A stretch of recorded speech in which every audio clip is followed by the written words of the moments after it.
grab your coffee because you will not believe the week we are about to unpack. I mean, imagine you are a Langlade County Sheriff's deputy for a second. Oh boy, okay. I am picturing it. Your adrenaline is just absolute redlining, right? It is 2:47 in the morning, pitch black out, and you are sprinting through the thick landscaping near Morse Street and Fifth Avenue. Right, full tactical mode. Exactly. You're coordinating on the radio with multiple units trying to flush fleeing suspects out of the bushes. Your heart is pounding in your ears. That is intense. It is. And then, I mean, barely a few hours later, dispatch sends you to evaluate a man wandering down Pickerel Lake Road. Let me guess, another dangerous suspect. Nope. A highly intoxicated guy just casually walking in the dark, clutching a pizza. Well, for Pete's sake, a pizza. A pizza.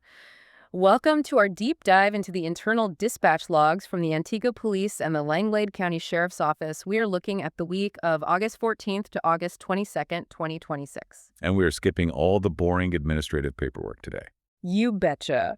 We are getting right to the wild, the weird, and the wonderfully classic small-town moments that prove truth is just so much stranger than fiction. And my job is to kind of read between the lines of all these police codes, to piece together the actual social fabric of Langlade County. And I'm here to serve up all the spicy local drama without naming any names, don't you know? Just the raw, unfiltered neighborhood tea for you to enjoy. The contrast you just painted in the intro, I mean, that is exactly what makes these logs such a gold mine. Right. It is just so jarring. It really is. We are so conditioned by television to view law enforcement as this series of high-stakes, cinematic showdowns. Yeah, like gritty urban drama all the time. Exactly. But the reality in a rural Midwest county is far more complex. It requires officers to constantly toggle their brains. One minute it's hyper-vigilant threat response, and the next they are basically the town's default mediators for everyday eccentricities. The cognitive whiplash must be absolutely exhausting. I mean, let's actually start with those high-stakes moments. Yeah, that sets a good baseline. Right, because it establishes the real danger these officers are facing before the weird stuff happens. So, take August 14th. Okay, what happened? We have a legitimate, terrifying high-speed pursuit. An officer attempts a traffic stop for speeding near State Road 64 and Sherry Road. And I'm guessing they didn't pull over? No, the driver floors it, and suddenly we are in a mobile crisis. Yeah, and looking at the logs, they are requesting teletypes be sent to surrounding counties immediately. Which means it's serious. Right? Oh, absolutely. Yeah. That signifies the situation has escalated way beyond local control. I mean, a high-speed chase on rural highways is incredibly volatile. Because it's pitch black. Pitch black, blind curves, and, the ever-present danger of a deer jumping out. Oh, yeah, hitting a deer at 90 miles an hour is a nightmare. It is. And it spills right out of the vehicles, too. By 3:19 a.m., the suspect bails out near Polar Road and Highway 64. So now the officers are pursuing on foot in the dark. Gosh, that is so dangerous. It takes them almost 45 minutes to finally get the subject in custody. And we see this again on August 20th with that Morse Street incident I mentioned earlier. Right, the one where the suspects were literally hiding in the residential landscaping. Literally in the bushes. Those incidents, I mean, they leave the central nervous system of the entire department completely electrified. Oh, for sure. But we also see more systemic, kind of insidious forms of crime alongside those adrenaline-fueled chases. Like the storage unit thing? Yes. On that same day, August 14th, someone broke into a storage unit on US 45. And they bypassed a personal combination lock, They right? did. But here's the fascinating part. They didn't take valuables or electronics. They specifically targeted and stole a prescription of Suboxone. That's a medication used to treat opioid dependence, right? Exactly. The theft of a highly specific recovery medication points to the deeper underlying struggles with addiction that really permeate rural communities. Yeah, it's a very quiet, desperate type of crime compared to a high-speed chase. It is. It reflects a significant vulnerability in the social fabric. Which makes the pivot back to the bizarre local behavior even more striking, honestly. Oh, the whiplash is real. Right. Because in the exact same 24-hour period where deputies are navigating foot chases and stolen narcotics, we get that call out by Pickerel Lake. The pizza guy. Yes. First, a woman's truck is found abandoned smack in the middle of Pickerel Lake Road. Just left in the red. Just left there. Yeah. She has to be escorted to a campground. And right in the middle of managing this hazard, the log dryly notes the presence of an intoxicated man walking down the dark road toward Lot 15. stubbornly clutching a pizza. Just casually carrying his late-night pepperoni fix. It is like an action movie directed by the Coen brothers. That is the perfect analogy. Yeah. The psychological pivot required from an officer there is I immense. can't even imagine. You have to handle a fleeing felon 1 minute and then patiently ensure an inebriated man gets his pizza safely back to his campsite the next. Where you have to turn off the tactical brain. Exactly. It demands a highly specialized form of code switching. You have to de-escalate your own response and tap into a really deep well of community tolerance. It also perfectly sets the stage for how the community perceives threats versus reality, Oh, absolutely. because the police are dealing with actual criminals hiding in the bushes, but thanks to the modern surveillance era, the residents are calling in innocent people they just think are hiding in the bushes. The Ring cameras. Yes. Ring cameras and trail cams have basically turned every homeowner in Langlade County into an amateur detective. And honestly, it feels like it's driving everyone a little crazy. We are witnessing a profound sociological shift in how neighbors interact. I mean, historically, a neighborhood watch was entirely subjective. Hey, just peering through the blinds. Right, is the folks down the street looking through their front window, filtering what they saw through their personal knowledge of the town. Oh, that's just Jim's new truck or whatever. Exactly. They knew the teenager next door had a loud car. They had context. But now they have raw data with zero context and timestamps. Right. Take August 19th on Twin View Drive. A homeowner calls in an absolute panic because his trail cameras caught a creeper. A mid-60s gentleman in a black Chevy Silverado allegedly creeping into his yard. The homeowner's totally convinced an invasion is imminent. Totally convinced. Yeah. And law enforcement actually treats it seriously. They go out, they analyze tire tracks, they check footprints in the dirt. And what do they find? They determine the man parked at the end of the driveway, walked 3/4 of the way up to the house, stopped, turned around, walked back to his truck, and left. He realized he had the wrong house. Just a completely mundane human error. Oop, wrong driveway, better turn around. Exactly.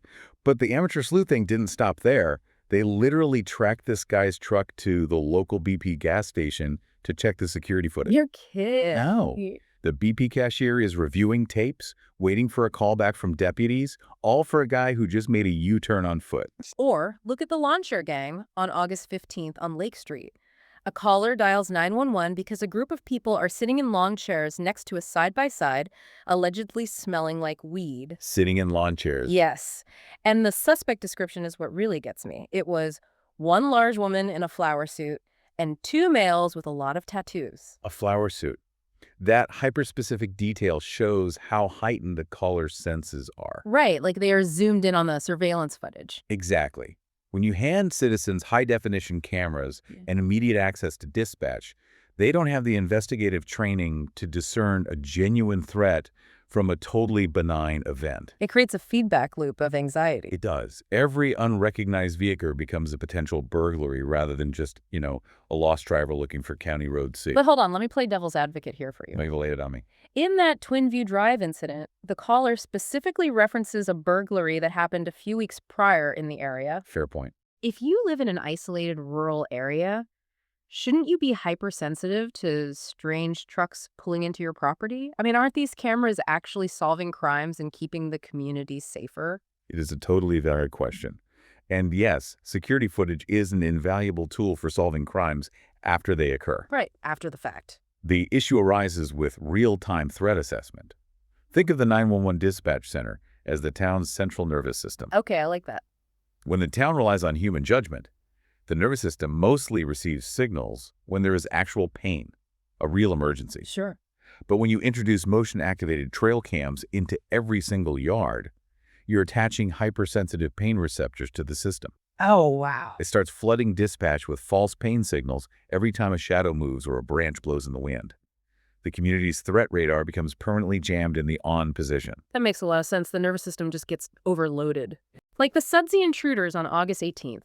Someone calls the cops on a group of people going door to door on Superior Street, accusing them of looking into house windows. Peeking in the windows, huh? That's the accusation. Police track them down, and it turns out they are just selling Kirby hand soap. Just soap salesmen. Yeah, they had a legitimate seller's permit from the city of Antigo and completely denied the window peeking. The paranoia just escalates everything. It really does. But, when the residents aren't relying heavily on dispatch to investigate their neighbors, they swing wildly in the opposite direction. Oh, the DIY fixes. Yes. They try to solve massive problems completely on their own in the most dangerous ways possible. The ethos of rural self-reliance. It is something else. It is a powerful cultural driver in the Midwest, but it frequently crosses the threshold from practical ingenuity into genuine public safety hazards. Crossing the threshold is putting it mildly. Listen to this one from August 19th on US 45. A caller spots a white Chevy broken down on the highway. Okay, standard stuff. Now, the standard protocol is to call a tow truck, right? Right. Not here. A red and blue truck pulls up to the broken down white truck. The guys get out, pop the hoods, take the battery out of the white truck. Wait, they take the battery out. Yes. They put it into the red and blue truck and then proceed to use the red and blue truck to physically push the white truck down the highway going southbound. For Pete's sake. The mechanics of that are terrifying. I know. Without a battery, that white truck has no power steering and no power brakes. Nothing, just a rolling heady box. You have an unpowered, multi-ton vehicle being shoved down a major U.S. highway at speed. The margin for error is essentially zero. And yet the cops checked all the way to the Shawano County line and couldn't find them. Meaning they got away with it. Which means their incredibly dangerous idea actually worked. It is this wild economic calculus. A 30-mile tow in rural Wisconsin is expensive. So they just risk a catastrophic pileup to save a couple $100. Yeah. It's a perfect illustration of how economic constraints breed dangerous resourcefulness. People will exhaust every possible alternative before paying for a professional service. So true. We see the exact same logic applied to commerce in these logs. Oh, you mean the Highway 64 AC transfer? Yes. August 17th, dispatch gets a call at 9:18 p.m. about 3 vehicles pulled over in the dark on the shoulder of State Road 64 and Elton South Road. Now, most people would assume the worst there. Right. The police roll up, probably expecting a drug deal or a domestic dispute. Nope. It's just a group of locals who decided to meet exactly halfway to transfer ownership of a window air conditioning unit. The ultimate rural Facebook marketplace transaction. In the pitch black. Why find a well-lit, safe public parking lot when the gravel shoulder of a state highway at 9 p.m. is perfectly equidistant for both parties? It is peak Midwest efficiency mixed with a total disregard for traffic safety. Oh, just gonna load this AC unit into your trunk right here on the shoulder. Right, while semis are flying by. But what fascinates me is the flip side of this self-reliance. When they do decide they can't fix a problem, they treat the 911 dispatch center like a free rural concierge service. Oh, the WASPs. The WASPs. On August 18th, a resident on Parish Drive calls 911 because they have a wasp nest on a power line. And why did they call 911? Because Wisconsin Public Service, the actual utility company, told them to. See, that points to a fascinating institutional shift. How so? When private or corporate entities, like utility companies, pull back their services or create bureaucratic hurdles, law enforcement basically becomes the default safety net. Oh, that makes sense. The police are the only public institution mandated to answer the phone 24/7. So the dispatcher helplessly notes that law enforcement does not carry tools for high-voltage wasp removal. Because obviously they don't. Right, but they still have to field the call. It's like they're expected to fix literally everything. My favorite example of this dynamic is the preemptive warning call on August 17th. Okay, this one is very Midwest. It really is. A resident on State Road 64 calls dispatch just to say, hey, I'm setting off a bug fogger to kill spiders in my house. So if people call in reporting smoke, it's just me. Just a courtesy call to 911. Yeah. It is incredibly polite, but it again reinforces this idea that dispatch is intimately involved in the mundane day-to-day operations of residents' lives. Which brings us to the final piece of this puzzle. The dispatchers are acting as the town's nervous system, its concierge, and as it turns out, its IT department and zookeepers. Zookeepers, yeah. Because the logs are full of humans completely losing control of technology and nature. Technology outpacing the user is a massive drain on public safety resources. When people don't understand the devices in their pockets, the resulting chaos always spills over into the 911 system. Look at August 19th on Forest Road. An older gentleman repeatedly calls 911. The police finally go out there, and the poor guy is just trying to fix his cable television. Oh, bless his heart. His provider, Spectrum, told him to turn his phone off and on to fix a connection issue. Classic tech support advice. Right, but somehow, in navigating that incredibly unhelpful advice, His phone just kept speed dialing 911.